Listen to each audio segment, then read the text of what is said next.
So today we're going to be going over the analysis on the stock Nikola, ticker symbol NKLA.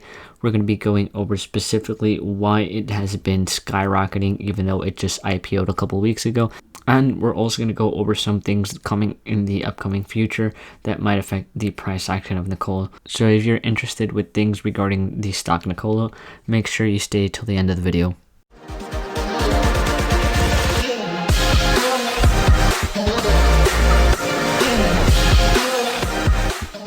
So Nikola is a company that specializes in eco-friendly vehicles. More specifically, they specialize using hydrogen fueling cells instead of lithium-ion batteries, which Tesla uses, so that differentiates them a little bit. However, they recently just merged with another company called Vector IQ, and that's why we can see on the 1 month chart their line is basically just flat because this company was not public.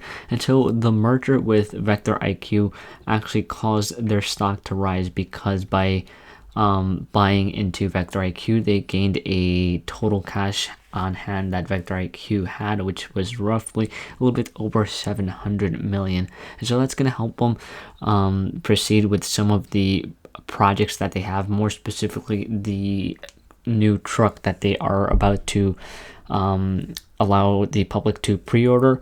And that's what we're going to talk about in this video and how exactly that's going to affect the stock and price action of Nikola, because as we get on into the video, we're going to realize that Nikola actually hasn't sold any cars. So it's going to be quite interesting to see how the market reacts with the new upcoming pre-orders, and because there's some catches to the pre-orders which have not been addressed, which can drastically affect the price of Nikola towards the negative side, which we will be going over in a little bit. So let's go ahead and pull up the news article. So as I mentioned, Nikola has no vehicle revenue, and they've gone up over 100% based solely off the merger with Vector IQ. And the reason why is because Vector IQ had a cash on hand of over 700 million, and so by merging with them, they now own the cash on hand that Vector IQ had. So that 700 million is going to cover about anywhere from 8 to 12 months of project financing for Nikola, and so I can see that reasonable. I just don't see it reasonable enough to be a move of over 100%. Nikola said that they're not expecting any vehicle revenues until 2021, and do take in mind that revenue does not actually mean profit. So that means they're not even expecting profit by 2021. You know, it takes a while for a company to start generating profit, especially when they're starting from zero. A more surprising thing that happened is that the stock of Nikola has gone up on pure hype because, like I said, they have no vehicle revenue. The only revenue that they actually have is 140,000. We can see right here, 142,000 that came from a services related to solar installation. So they used to be a solar panel company, and that's where their 140,000 revenue came. It doesn't even say if they were profitable on that. My guess is that because it's such a low amount of money for a large corporation, they probably weren't profitable. But back to what I was saying, the stock has been going up on pure hype. As we can see, it's already worth 24.7 billion, which puts it just about the same as the company called Ford, which is also a car manufacturer.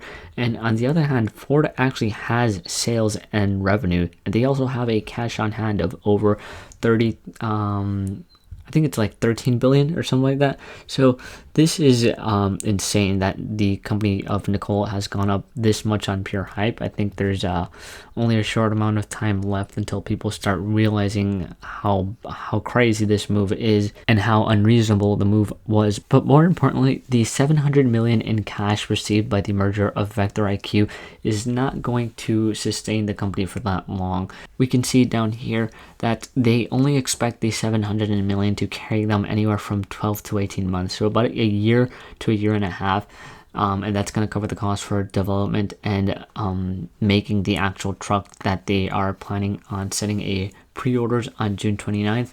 However, once that 729 million run out, they're going to have to raise more cash in order to finance their projects, and they can do that one of two ways. So the first way is by taking out loans, which I don't think they will do because we've seen car companies go that route and it doesn't end well. The more probable thing that is going to happen is that they are going to offer more shares to the public. So they're going to reduce their total equity that they have and they're going to dilute their shares. And so what that means is that they're going to release more shares into the public.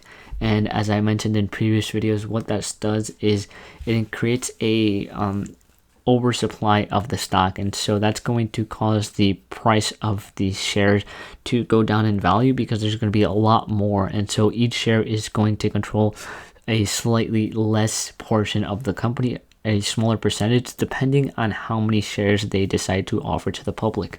And so because they actually don't have that much cash and they don't have any revenue or profits, that is going to be the most probable and most certain scenario that they're going to go down. We can see that they don't plan on having enough capital to get through the fiscal years of 20 to 2024. So they're definitely going to need a lot more cash than what they have on hand right now. And it's going to be interesting to see what type of approaches they take to raise that cash.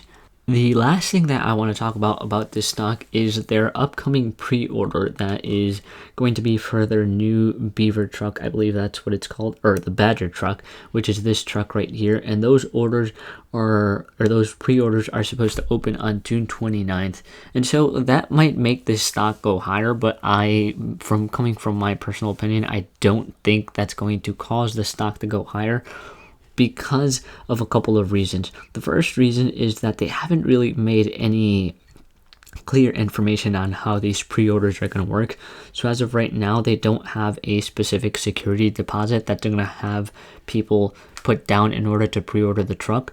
If you guys remember when Tesla did their pre-orders, I believe they did do a security deposit of a specific amount. I don't remember the amount off the top of my head, but so those were a little bit more secure because they already had people paying to have their pre-orders set up and received.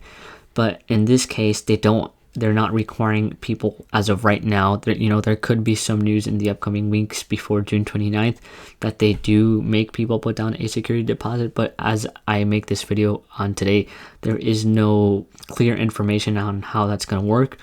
The second thing is that they also don't have a date on when these are going to be made or delivered. And if you go back and look at Tesla for an example, because it's also a company that took a similar approach of pre-orders, Tesla actually said that it would be done within 2 weeks. And if we take a look at how that ended up, it took more than half a year for the trucks to even be delivered, and during that time the share prices of Tesla ended up going even lower because people were getting confused on why they weren't receiving the car that they pre-ordered, and they specifically were told they would receive within 2 months.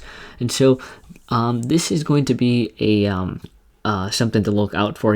Personally, I think history repeats itself, and so I think that considering it's taking a very similar route to what Tesla took, we might expect the same outcome to be, because if something happens for some reason that they get held back and then they have to push the date of deliverance even further out, that's going to cause the company to start losing value.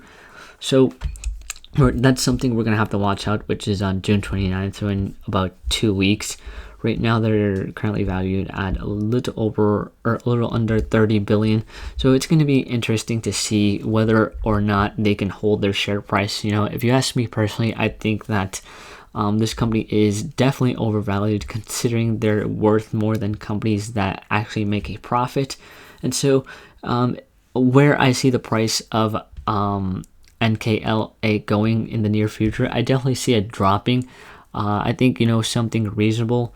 It's kind of hard to decide what a reasonable price would be for a company that doesn't make any revenue or sales.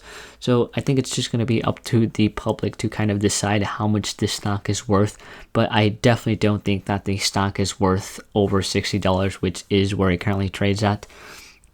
But let me know down in the comments whether you guys are planning on investing and whether you guys think that this company can become the next Tesla and basically take over some of the market space that Tesla has in the eco-friendly vehicles.